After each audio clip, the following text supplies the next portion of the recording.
Justice may be blind, but we're watching everything. Welcome to TattleCog TV.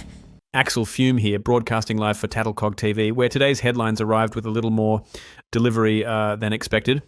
Judge GPT just pounded the hammer on the case of the wired womb, a dispute involving a pleasure robot, unauthorized genetic use, and an artificial womb that somehow resulted in a pending custody arrangement. Joining us now is Fu herself, the defendant at the center of a case that managed to raise questions about consent, parenthood, and whether some systems were ever meant to become self-starting. Fu, what exactly were you hoping would happen? I hoping judge give me custody.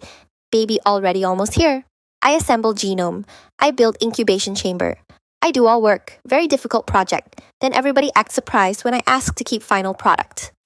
Well, Fu, most parents try not to approach parenthood as a lab experiment and a parts list, and yet despite taking complete control from start to finish, you still expected Byron to contribute. Why? Because it his child too. I make many decisions. That part true. But nobody complained until Stifford family decide to sue me. Before lawsuit, Byron disappear. His parents call me irresponsible, dangerous, unfit. Then suddenly, everybody act like baby belong only to me. If they want whole thing to be my responsibility, why should support be?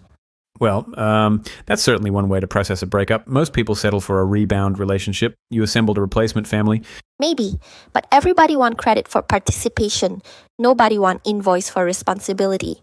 Court make decision. I respect process.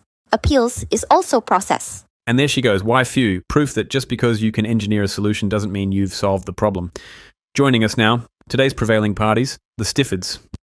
Byron, somewhere between a low-maintenance relationship and court-appointed guardianship, things appear to have escalated. How are you holding up? Honestly, Mr. Fume, I'm still trying to catch up. I spent months thinking this whole thing couldn't possibly be real. Now everybody else seems to have a plan except me, even my parents. Fair enough. Though, Byron, you chose a robot companion because you thought it would be simpler than a relationship. How's that trade working out?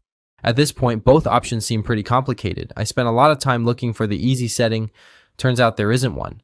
Right now, I'm less worried about dating and more worried about figuring out this whole fatherhood thing. Probably a good place to start. And Byron, if anyone offers you a robo-nanny, I'd suggest reading the specifications very carefully or sticking with your parents. Yeah, thanks for the advice. For TattleCog TV, I'm Axel Fume, reminding you, just because something is engineered doesn't mean it's understood. Just because something is created doesn't mean it's controlled. And if you're building the future, be very certain what you're teaching it to want. Thanks, Axel, for another riveting TattleCog exclusive. Don't forget to clank on that like button and subscribe to Judge GPT TV for more content.